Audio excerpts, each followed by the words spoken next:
You guys. You guys have done more in the last 18 months. The President of the United States has asked you to do more than I think any group of service members has ever been asked to do, and yet you've done it. Every single time you've answered the call, every single time we've given you a mission, you have accomplished it with pride and vigor. Ladies and gentlemen, you are what make America great, and you should be celebrating our 250th birthday better than anybody in the United States of America, because you've earned it. I want to give a shout out to a couple of people before I get into to the meat of our remarks here. First of all, you guys are all active duty service members, so you're most worried in the cabinet about our great Secretary of War, Pete Hegseth. But all of you will eventually hit a point where you need the help or you rely on the services of our great Secretary of Veteran Affairs, Doug Collins. Doug, give it up for Doug. He's doing a great job at the VA.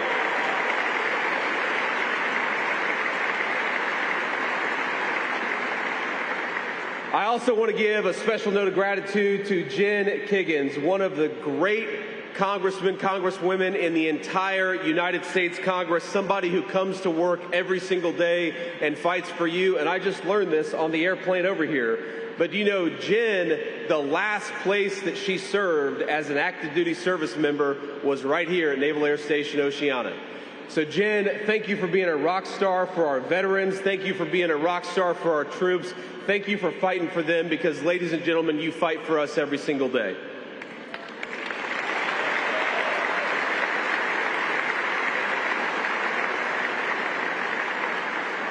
And finally, as much as every single one of you have served and done an amazing job, I want to give a special shout out, a little bit late, but I want to give a special shout out to the members of Carrier Air Wing 8. Where is Carrier Air Wing 8? Where are you guys at?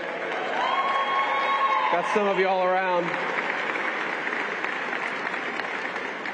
So this wing just finished, came home in May from a historic 11-month deployment. The wing logged nearly 12,000 launches across the deployment and over 5,500 flight hours in support of Operation Epic Fury alone. All of the great things that we've accomplished, you guys are the reason that we've been able to accomplish it. So thank you and welcome home. A little bit late, but welcome home. We're proud to have you guys back.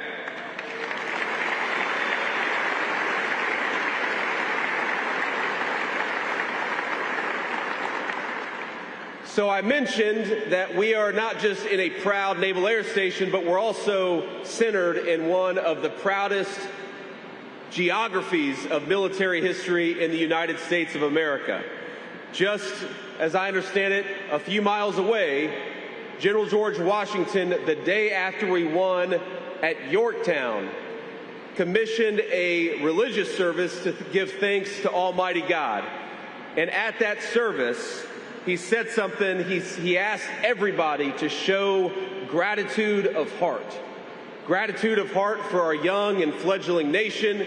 Gratitude of heart that we were able to win a military victory against the longest odds, the most powerful empire in the history of the world.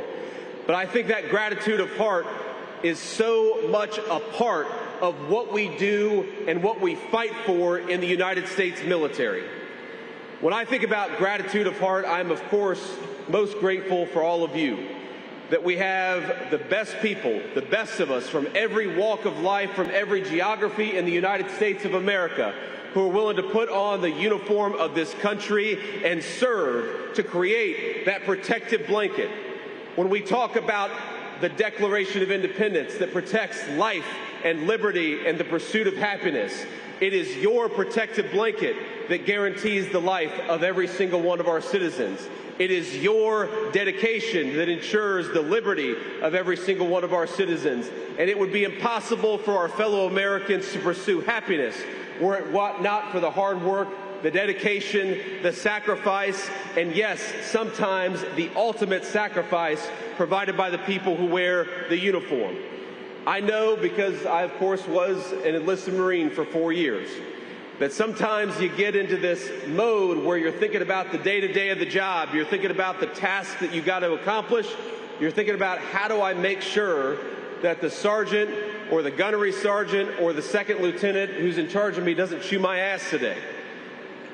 But remember that when you're going to work every single day, even though it is routine to you, it is not routine to your fellow citizens who know that they would not have their life, their liberty, or their ability to pursue happiness were it not for the sacrifices of you. Now, I have had this job for all of 18 months, and the thing that I know, the thing that I see every single day is that part of the reason why we in our political leadership are able to do what we do is because the world over, bad guys and good guys, friends and foes, allies and enemies are afraid of you. They know that if we ask, you guys will go and make the impossible possible. They know that when we demand that a bad guy does something, if they say no, you are the ones who are going to enforce that demand. And that is an amazing thing, and it's why we have the great nation that we have today. So what I'd ask for you as we all get ready to celebrate America's 250th birthday is have that gratitude of heart that General Washington talked about almost 250 years ago. Grateful for yourselves, grateful for the men and women to your left and right, and grateful to the nation that makes it possible for every American to pursue their dreams and to pursue the American dream in whatever the way that they ultimately decide. Now, here's what I want to talk about next. I want to talk about what we owe to you. You know, when I was in the Marine Corps, I spent 4 years from 03 to 07 in the United States Marine Corps. And I'll say this to the other Marines. There are a lot of reasons why I wanted this job. But one of the reasons why I wanted this job is because it's pretty cool to have the Commandant of the Marine Corps have to salute a member of the E4 Mafia. That's pretty cool. Call it an ego thing. But I left the Marine Corps as an E4, as a corporal of Marines. It's some of the proudest things that I ever did. I did in the Marine Corps, and some of the best friends that I've ever made were in the Marine Corps, with Marines, with sailors, with all the people that I served with and had the pleasure to get to know. But one of the things I learned in the United States Marine Corps, serving from 03 to 07, is that we sometimes had leaders who would ask you all to go to war, but would not give you a clear mission on the other end. And one of the reasons why I'm proudest of what the President of the United States has done over these last 18 months is because when he has asked you to go to war, he has given you a defined mission. He's asked you to go and accomplish it. And most importantly, he's given you the tools to kick the hell out of the enemy and to come home safely. That is what you should expect of me, of our great Secretary of War, of the President of the United States. You put on the uniform. You offer to sacrifice, ultimately, for the benefit of this nation. But what you should demand in return is that when we ask you to go and do something, we tell you exactly what we want you to accomplish. That is what this administration has promised, and that is what this administration has delivered on.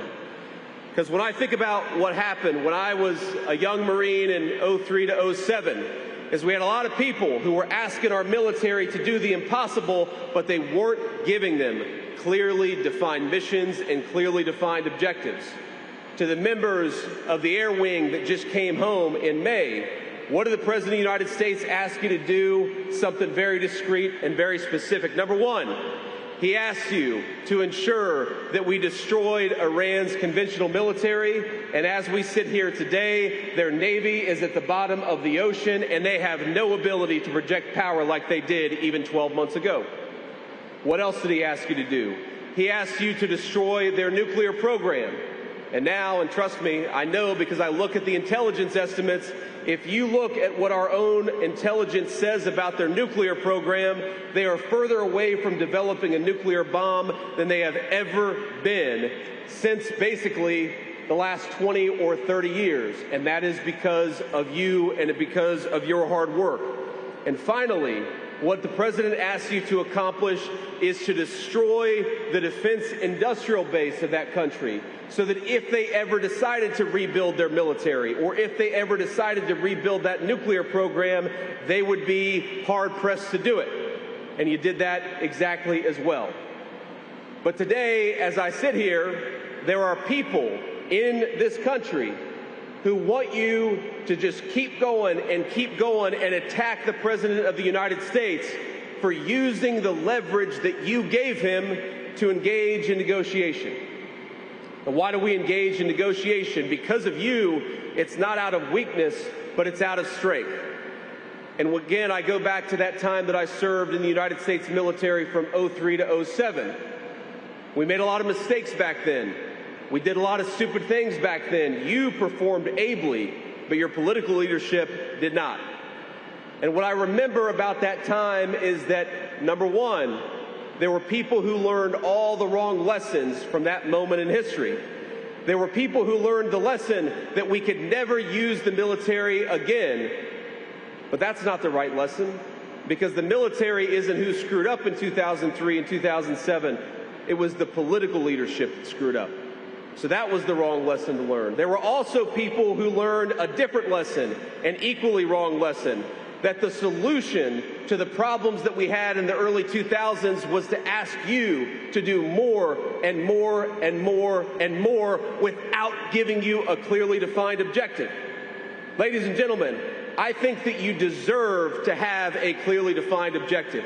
I think you deserve to have a President of the United States who believes in you and gives you the weapons to win. And I believe that you have a presidential leadership today that will never ask you to go to war unless he's telling you why you're going to war.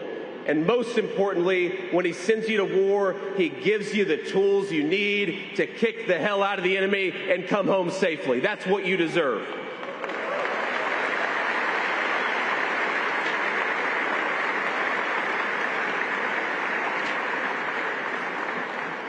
And I look at the American media these days, and I hear people who are attacking the President of the United States for negotiating, even though the President is negotiating from a position of strength because of you.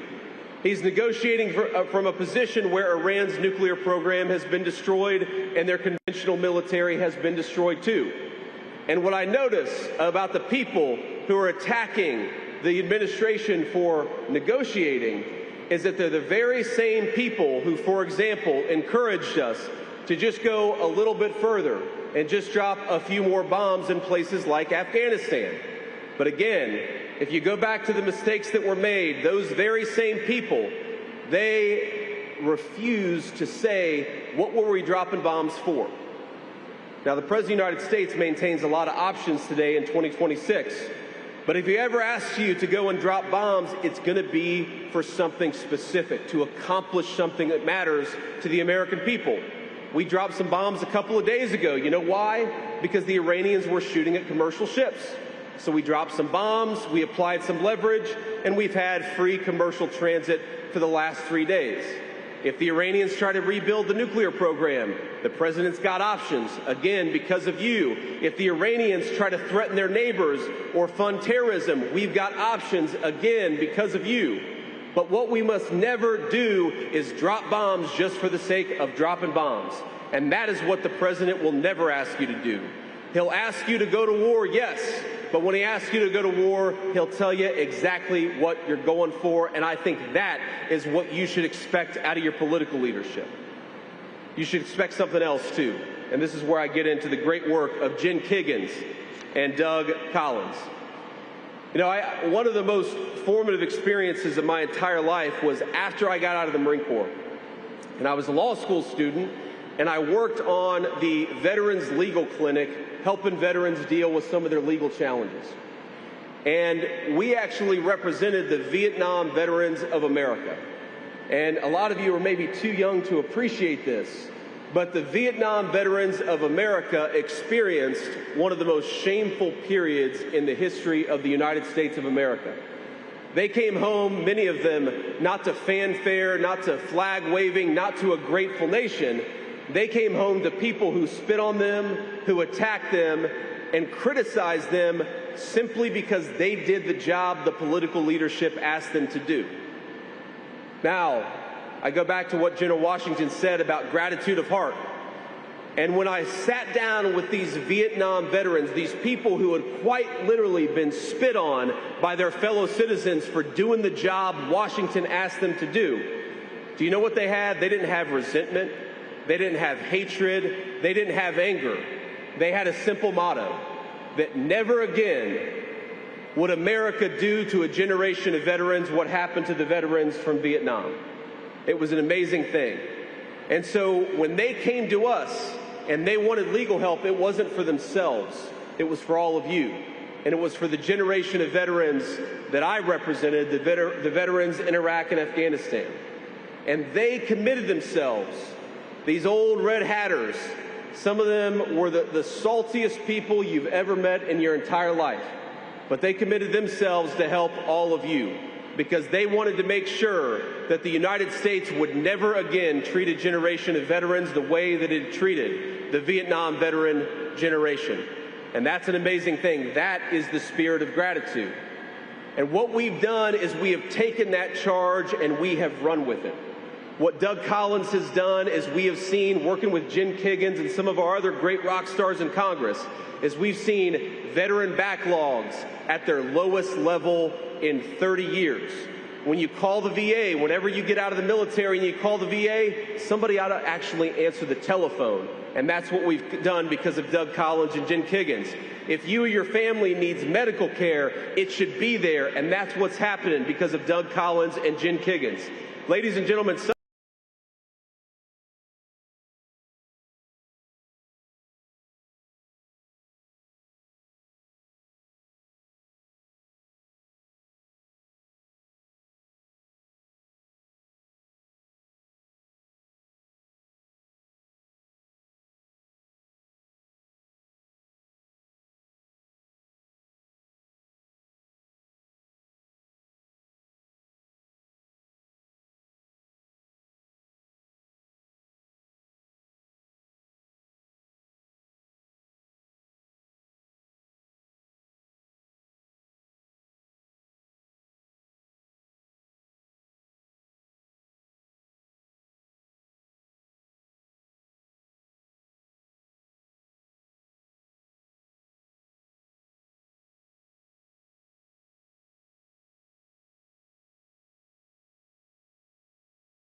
of the United States who believes in you and gives you the weapons to win.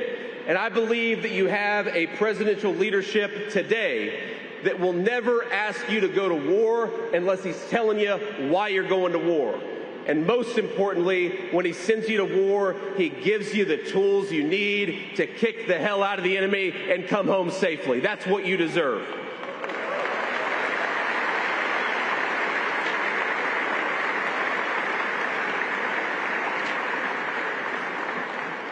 And I look at the American media these days, and I hear people who are attacking the President of the United States for negotiating, even though the President is negotiating from a position of strength because of you. He's negotiating from a position where Iran's nuclear program has been destroyed and their conventional military has been destroyed too. And what I notice about the people who are attacking the administration for negotiating is that they're the very same people who, for example, encouraged us to just go a little bit further and just drop a few more bombs in places like Afghanistan. But again, if you go back to the mistakes that were made, those very same people, they refuse to say, what were we dropping bombs for? Now, the President of the United States maintains a lot of options today in 2026. But if he ever asks you to go and drop bombs, it's going to be for something specific, to accomplish something that matters to the American people. We dropped some bombs a couple of days ago. You know why? Because the Iranians were shooting at commercial ships. So we dropped some bombs, we applied some leverage, and we've had free commercial transit for the last 3 days. If the Iranians try to rebuild the nuclear program, the President's got options, again, because of you. If the Iranians try to threaten their neighbors or fund terrorism, we've got options, again, because of you. But what we must never do is drop bombs just for the sake of dropping bombs. And that is what the President will never ask you to do. He'll ask you to go to war, yes, but when he asks you to go to war, he'll tell you exactly what you're going for, and I think that is what you should expect out of your political leadership. You should expect something else, too, and this is where I get into the great work of Jen Kiggins and Doug Collins. You know, one of the most formative experiences of my entire life was after I got out of the Marine Corps, and I was a law school student, and I worked on the Veterans Legal Clinic, helping veterans deal with some of their legal challenges. And we actually represented the Vietnam Veterans of America. And a lot of you are maybe too young to appreciate this, but the Vietnam Veterans of America experienced one of the most shameful periods in the history of the United States of America. They came home, many of them, not to fanfare, not to flag waving, not to a grateful nation. They came home to people who spit on them, who attacked them, and criticized them simply because they did the job the political leadership asked them to do. Now, I go back to what General Washington said about gratitude of heart. And when I sat down with these Vietnam veterans, these people who had quite literally been spit on by their fellow citizens for doing the job Washington asked them to do you know what they had? They didn't have resentment. They didn't have hatred. They didn't have anger. They had a simple motto, that never again would America do to a generation of veterans what happened to the veterans from Vietnam. It was an amazing thing. And so when they came to us and they wanted legal help, it wasn't for themselves. It was for all of you. And it was for the generation of veterans that I represented, the veterans in Iraq and Afghanistan. And they committed themselves. These old red hatters, some of them were the saltiest people you've ever met in your entire life. But they committed themselves to help all of you because they wanted to make sure that the United States would never again treat a generation of veterans the way that it treated the Vietnam veteran generation. And that's an amazing thing. That is the spirit of gratitude. And what we've done is we have taken that charge and we have run with it. What Doug Collins has done, as we have seen working with Jen Kiggins and some of our other great rock stars in Congress, is we've seen veteran backlogs at their lowest level in 30 years. when you call the VA, whenever you get out of the military and you call the VA, somebody ought to actually answer the telephone. And that's what we've done because of Doug Collins and Jen Kiggins. If you or your family needs medical care, it should be there, and that's what's happening because of Doug Collins and Jen Kiggins. Ladies and gentlemen, some of you will serve 4 years, and some of you will serve 34 years. But the simple promise that I make to you that Doug Collins and Jen Kiggins fight every single day is that whenever you call on the Department of Veterans Affairs, somebody should answer the phone and give you the services that you need. So I want to say thank you to Doug. I want to say thank you to Jen Kiggins. We are fighting for our veterans every single day, and the thing that I'd ask all of you, because one day you're going to be veterans. You won't be active duty service members, you will be veterans. Are we going to continue to fight for our veterans just as the Vietnam veteran generations has fought for you? Absolutely we will. That's what we need from every single person in this room, and that's what you should expect, and that's what you have from your political leadership. Now let me make just a couple of final comments here. You know, one of the things that we've tried to do in our Department of War is to recognize that you guys are able to do amazing things, but only if you're empowered to actually do them. Why have we gotten rid of diversity, equity, and inclusion? Because we recognize that Americans from every walk of life, from every ethnicity, from every race and religion, that you all can exceed, that you all can succeed if you're empowered by your leadership. Why have we given you the best equipment anywhere in the world? Because when you go to war, you shouldn't be looking down the barrel of a gun of somebody who's got something better than you have. You ought to have the very best stuff. But I think the thing that I'm proudest of is that we have empowered you to do great things again. We're not telling you to look behind you. We're not telling you to think about whether your warfighting abilities or your warfighting capabilities are going to be second-guessed by a politician back in Washington. We're sending you overseas if we have to. We're giving you clearly defined missions, and we're making it possible for you all to do exactly what you need to do. So from one enlisted Marine to all of you, I just have a couple of final thoughts. Number one, I am grateful to you. You may not realize this, but I spend my time with a lot of political hacks back in Washington, D.C. Not Doug and Jen, but there are some political hacks back in Washington, D.C. You are the people who make this job worthwhile, and you are the people who make this job something proud to do. I know it.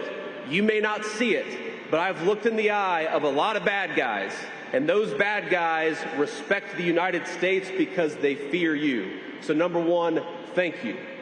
And number two, I want to say as we get ready to celebrate 250 years of great American history, I want you all to know that that celebration belongs to you as much as it belongs to anybody in the United States of America. For 250 years, it is people like you who have put on the uniform of the United States of America and made sure that our Constitution actually has meaning, who have put on the uniform of the United States of America and made sure that those backyard barbecues and those celebrations we're going to see over the next few days exist under a blanket of liberty and protection. Ladies and gentlemen, you are the very best part of the United States of America. So happy 250th birthday. Let's keep on celebrating. And because of you, my friends, the next 250 years of the United States of America are going to be better than the last 250 years. God bless you and happy Independence Day, my friends. I'm proud of you. Thank you for your time. You work a 40-hour week for a living, just to send it on down the line. Hello, Pittsburgh, still Bill Wonder. Let me thank you for your time. You work a 40-hour week for a living.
hold on, guys. First of all, I want to say thanks to Jen Kiggins, who's doing an amazing job. You know, she actually, her last duty station as an active duty service member was at this very base, so she cares a lot about the people who serve here, the active duty service members. She's also been an amazing champion for our veterans, and I know we have a lot of those in her district, but of course all across the country. So I really wanted to come, obviously show our support for the troops, thank them for everything that they've done, but also just give a little shout out to Jen because she's been such a happy warrior on behalf of our veterans and service members. So I think you were very happy to see them and very happy to get to spend some time with them. This was a great honor to be able to have you here, Mr. Vice President, and the Secretary of the VA. We do have such a large veteran population, but also a large active duty population. And this base is meaningful to me personally as a Navy veteran, as a Navy wife, now as a proud Navy mom of a Navy pilot. So there's a lot of work to be done here, and I fight for these guys every day of the week. I know our local media knows this, the quality of life measures that we've put in place, the work we've done to make sure our warfighters have the resources they need. The Navy is our district, the military is our district, our veterans are our district. So very important amongst the other work that we have the privilege of doing in Washington, but this is definitely a priority, and what a better, no better time, the 250th birthday of our great nation. So thank you so much for being here. Of course, absolutely. And of course, one of the things we're proudest of in the Trump administration is that we've seen a massive reduction in backlogs for veterans who are calling the VA to get the treatment and the benefits they deserve. Doug, why don't you say a little bit about that, because that's been because of your great work. Well, one of the things the president said, he said, go take care of veterans. And it's with help of people like Jen Kiggins in Congress that we've been able to partner together to lower backlogs. Just to let you know, when we stepped in from the previous administration, we had 260,000 backlog claims over 125 days. I'm here to tell you historic lows. We're in the 60s from 137 days down to 77 days. That's what it means to put a veteran first at the VA. And with help of like Jen, who works at it every day on the Congress side, with the Vice President and the President, we all work together to do one thing, is put veterans first at the VA. Time for wait times are going down. More people are getting service. We've actually opened, Vice President, 2 million more appointment times across the country that did not exist a year ago. So we can take care of our younger veterans. These folks coming out right here, they're going to be taken care of. And it's thanks to y'all. Okay, thank you, Doug. All right, questions? Thanks, Mr. Vice President. Why do you think Ocasio-Cortez says she hopes that you're the nominee in the 2028 presidential election? I don't know. I don't think much about 2028, as you know. My attitude is, let's do a good job now. Let's continue to try to bank some wins for the American people. We can worry about the future when the future comes, but we got an important midterm election here. We got to keep the people in Congress who've been fighting for our troops and our veterans, like Jen Kiggins, in office. That's what I'm focused on. Yeah, that midterm convention. In line with your remarks just now, can you commit that the U.S. won't return to full-fledged combat operations before the 60-day clock on the NRC is out? Well, I can't commit to anything because obviously it depends on what the Iranians are ultimately going to do. As I said up there, what I can commit to is the president's not going to send our military back in unless he has to, unless there's a clearly defined purpose for it. I think that was really the contrast I was trying to draw between open-ended military commitments with no clear objective and what the President of the United States has done, which is define an objective, go and accomplish that objective.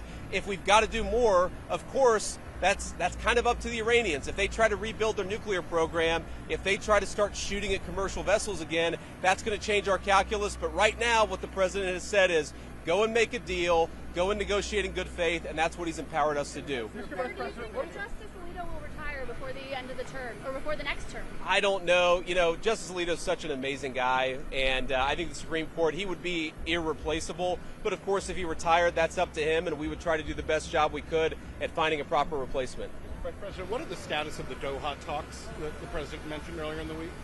Well, right now, the technical negotiators are sitting down with the Iranians, with the Qataris, and with others in Doha. You know, talking about some of the details here, making sure commercial traffic really does. It's already started in an amazing direction. We've got now oil at $68. We've got gas prices starting to come down, but really just ensuring that we continue to make the progress on that. And that's what they're focused on. And then, you know, we're going to, obviously, we're worried about the nuclear issue. We're going to start talking about that. So right now, the talks are going well. It's still pretty early, but talks are going well. When you spoke at the briefing room a couple of weeks back, you mentioned there are well-known factions within the Iranian government that you're not struggling, I should say, but that you kind of have to negotiate with both. Can you give us a little more color on what those factions look like? Who is helpful in being productive in those talks and who is not? Well, look, I think in the Iranian system, like a lot of places, you've got people who actually recognize the last 47 years of their government has been a mistake and that they need to change their relationship with the United States, with Europe, with the Gulf Arab countries. and then you've got a few people who are still kind of attached to the old ways. We think we see a lot of momentum for the people who are trying to turn over a new leaf. We're obviously going to give, that's why we're going to give the negotiations as much of a chance to succeed as possible. But of course, as I said to somebody earlier, if they try to rebuild that nuclear program, if they refuse to let inspections in, if they, I should say, resume shooting at commercial vessels, which they have stopped for a few days, then obviously the president still has a lot of options on the table. We'll do one more question. Anybody? Some conservatives are angry with Justice Amy Coney Barrett. Are you one of them?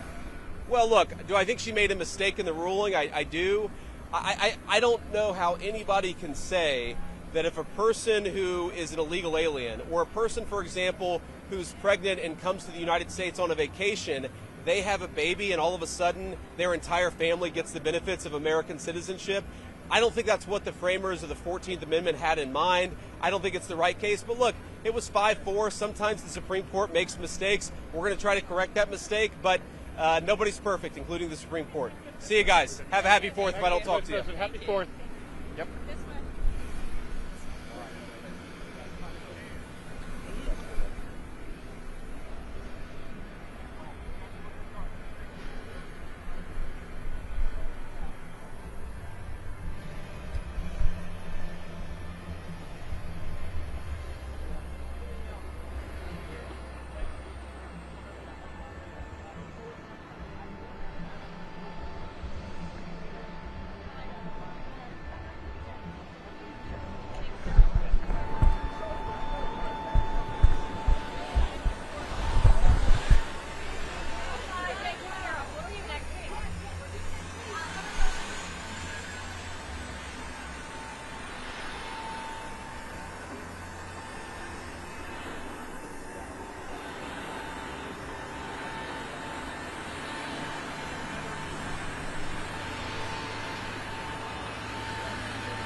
November, right at Thanksgiving. Great excuse to get out of family commitment. First the vice president, now you. I know, right?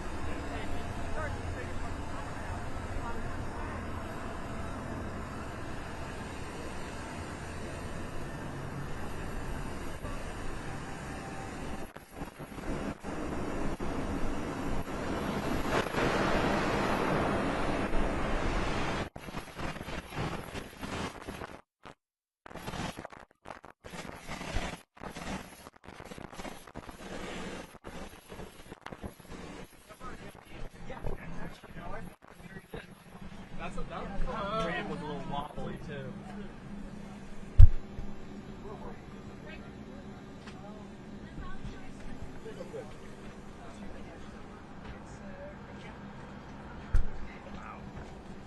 Yeah, question on your